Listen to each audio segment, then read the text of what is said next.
السلام علیکم دوستوں، کیسے ہیں آپ سب؟ آپ دیکھ رہے ہیں آپ کا اپنا یوٹیوب چینل زمین کے راز۔ دوستوں، پاکستان کی موجودہ سیاسی صورتحال ایک سنگین بحران کی نشاندہی کر رہی ہے، جو نہ صرف ملک کی سیاست اور معیشت کو متاثر کر رہا ہے بلکہ عوامی سطح پر بھی بے چینی، مایوسی اور غصہ بڑھتا جا رہا ہے۔ اس وقت ملک کی سیاسی جماعتوں، حکومت، اسٹیبلشمنٹ اور میڈیا کی کارروائیاں سوالات کا سامنا کر رہی ہیں اور عوامی سطح پر ان کے خلاف بے اعتمادی کا رجحان بڑھتا جا رہا ہے۔ سیاسی استحکام کی کمی، معیشت کی بدحالی اور حکومتی اداروں میں انتشار نے پاکستان کو ایک سنگین بحران میں دھکیل دیا ہے، جس کے اثرات عوام کی روزمرہ زندگی پر براہ راست پڑ رہے ہیں۔ اس بحران کی سب سے بڑی خصوصیت یہ ہے کہ اس میں میڈیا کا کردار بھی اہمیت اختیار کر چکا ہے۔ جس کا ماضی میں عوامی مسائل پر آواز اٹھانے کے حوالے سے ایک الگ مقام تھا، اب یہ اپنی ساکھ کو شدید نقصان پہنچا چکا ہے۔ پاکستانی میڈیا کی تاریخ میں وہ وقت بھی آیا جب میڈیا نے عوامی مسائل کو اجاگر کیا اور حکومت پر دباؤ ڈال کر کئی اصلاحات کی بنیاد رکھی، لیکن آج کل میڈیا کا کردار ایک خاص سیاسی ایجنڈے کے تحت محدود ہوتا جا رہا ہے اور اس کے نتائج بہت منفی ثابت ہو رہے ہیں۔ سیاسی کشمکش میں اس کا کردار صرف چند افراد تک محدود ہو کر رہ گیا ہے، جس سے عوام میں بے چینی اور مایوسی کی کیفیت بڑھ رہی ہے۔ ڈی چوک جیسے واقعات اور ان کے بعد کے حالات نے پاکستانی میڈیا کی ساکھ پر سوالات اٹھائے ہیں، خاص طور پر وہ اطلاعات جو حکومتی یا اسٹیبلشمنٹ کے دباؤ میں آ کر چھپائی گئی ہیں۔ ان کے حوالے سے عوام میں شدید تحفظات پائے جاتے ہیں۔ پاکستانی میڈیا کی جانب سے معلومات کو محدود رکھنا اور سچائی کو نظر انداز کرنا اس بات کی عکاسی کرتا ہے کہ ملک کے اندر ایک غیر محفوظ میڈیا ماحول ہے، جس میں میڈیا ادارے اپنی آزادی کے بجائے حکومتی دباؤ کو ترجیح دیتے ہیں۔ اس کا نتیجہ یہ نکلا کہ میڈیا اب عوامی مسائل کو مناسب طریقے سے اجاگر کرنے میں ناکام ہو چکا ہے۔ جب خبریں دبانے یا توڑ مروڑ کر پیش کرنے کی کوشش کی جاتی ہے تو عوام میں یہ تاثر ابھرتا ہے کہ ان کے مسائل کو اہمیت نہیں دی جا رہی۔ اس کے علاوہ بعض صحافیوں نے ان حالات میں اپنی جان تک کو خطرے میں ڈال کر سچائی کو سامنے لانے کی کوشش کی ہے، لیکن ان صحافیوں کو بھی حکومتی دباؤ اور قانونی چیلنجز کا سامنا کرنا پڑا ہے۔ پاکستان کے سیاسی منظرنامے کی بات کریں تو یہ بھی ایک افسوسناک حقیقت ہے کہ ملک کی بڑی سیاسی جماعتوں کے درمیان داخلی لڑائیاں اور مفادات کی جنگ نے ملک کی ترقی کو بری طرح متاثر کیا ہے۔ پاکستان مسلم لیگ، پاکستان پیپلز پارٹی اور پاکستان تحریک انصاف جیسے بڑے سیاسی گروہ اپنی ذاتی مفادات کے لیے ایک دوسرے کے خلاف محاذ آرائی کر رہے ہیں، جس سے عوامی مفادات پس منظر میں جا رہے ہیں۔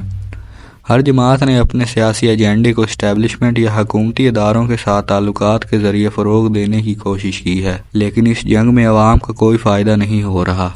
عوام نے محسوس کیا ہے کہ سیاسی جماعتیں صرف اقتدار کے لیے لڑ رہی ہیں اور ان کے مسائل کو حل کرنے کے لیے کسی بھی جماعت کے پاس کوئی واضح حکمت عملی نہیں ہے۔ صورتحال میں سب سے زیادہ متاثر ہونے والا طبقہ پاکستان کا مڈل کلاس اور غریب طبقہ ہے، جس کو حکومتوں کی بد انتظامی، سیاسی خلفشار اور معیشت کی بگڑتی ہوئی حالت کی وجہ سے مشکلات کا سامنا ہے۔ پاکستان کی معیشت اس وقت گہرے بحران کا شکار ہے، جس کے نتیجے میں عوام کے لیے زندگی گزارنا مشکل ہو چکا ہے۔ روپے کی قدر میں مسلسل کمی، مہنگائی، بے روزگاری اور غربت نے عوام کے لیے مشکلات میں اضافہ کر دیا ہے۔ عالمی مالیاتی اداروں کی جانب سے عائد شرائط اور اندرونی اقتصادی بحران نے ملک کی معیشت کو مزید مفلوج کر دیا ہے اور اس کا اثر عوام کی روزمرہ زندگی پر براہ راست پڑ رہا ہے۔ روزانہ کی ضروریات کی قیمتوں میں اضافے نے غریب عوام کو شدید پریشانی میں مبتلا کر دیا ہے اور حکومت کی معاشی پالیسیوں پر سوالات اٹھنا شروع ہو گئے ہیں۔ معاشی بحران کے ساتھ ساتھ پاکستان کی سیاسی صورتحال بھی مزید پیچیدہ ہو گئی ہے۔ حکومتی اداروں میں لڑائیاں اور عدم ہم آہنگی نے ملک کو داخلی طور پر کمزور کر دیا ہے اور اس کا اثر پاکستان کی عالمی ساکھ پر بھی پڑ رہا ہے۔ بین الاقوامی سطح پر پاکستان کی معیشت اور سیاست دونوں کو مسلسل تنقید کا سامنا ہے۔ عالمی ادارے اور دیگر ممالک پاکستان کی سیاسی استحکام کی کمی پر تشویش کا اظہار کر رہے ہیں اور ان کی جانب سے بار بار بیانات آ رہے ہیں کہ پاکستان کو اپنے مسائل حل کرنے کی ضرورت ہے تاکہ عالمی سطح پر اس کی ساکھ بحال ہو سکے۔ پاکستان کی عوام کی اکثریت اس وقت اس تذبذب کا شکار ہے کہ ان کا مستقبل کیا ہوگا۔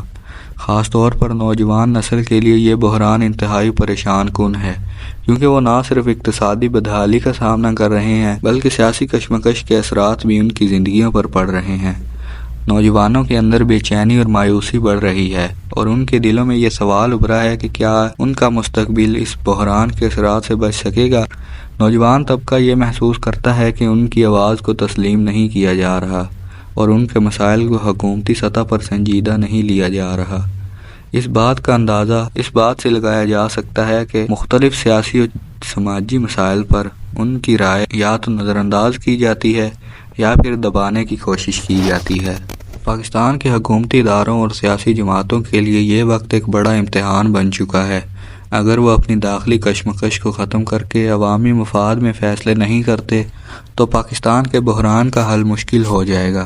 ملک کی عوام نے اس وقت بے چینی کا اظہار کیا ہے اور اس بحران کا حل کے لیے واضح حکمت عملی کی خواہش مند ہے۔ سیاسی جماعتوں کو یہ سمجھنا ہوگا کہ ان کا آپس میں لڑنا اور مفادات کے لیے جھگڑا کرنا اب پاکستان کی عوام کے لیے مزید قابل برداشت نہیں رہا۔ عوام کے مسائل کو حل کرنا اب سیاسی جماعتوں کا اولین مقصد ہونا چاہیے، کیونکہ اگر یہی صورتحال جاری رہی تو پاکستان مزید اقتصادی، سیاسی اور سماجی مشکلات کا سامنا کرے گا۔ پاکستان کا مستقبل اس بات پر منحصر ہے کہ حکومتی سطح پر کیا اقدامات کیے جاتے ہیں۔ حکومت اور اسٹیبلشمنٹ کو عوامی اعتماد بحال کرنے کے لیے ایک جامع حکمت عملی اپنانا ہوگی۔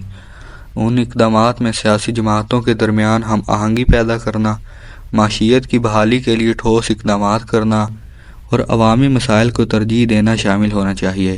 اگر یہ اقدامات نہ کیے گئے تو پاکستان کو مزید بحرانوں کا سامنا کرنا پڑے گا اور اس کے اثرات نہ صرف پاکستان بلکہ پورے خطے پر مرتب ہوں گے۔ پاکستان کی عوام، خاص طور پر نوجوان نسل کے لیے یہ وقت ایک سنگین چیلنج ہے، مگر اگر حکومت، اسٹیبلشمنٹ اور میڈیا ایک مشترکہ مفاد کے تحت کام کریں تو پاکستان اس بحران سے نکل سکتا ہے اور اپنی عوام کے لیے ایک بہتر مستقبل کی راہ ہموار کر سکتا ہے۔ لیکن اس کے لیے ضروری ہے کہ عوامی مسائل کو سنجیدگی سے لیا جائے اور اس بات کو یقینی بنایا جائے کہ ملک کے اندرونی مسائل حل ہوں، تاکہ پاکستان عالمی سطح پر ایک مضبوط اور مستحکم ملک کے طور پر سامنے آ سکے۔ دوستو، آج کے لیے بس اتنا ہی، ملتے ہیں کسی اگلی ویڈیو میں، تب تک کے لیے اللہ حافظ۔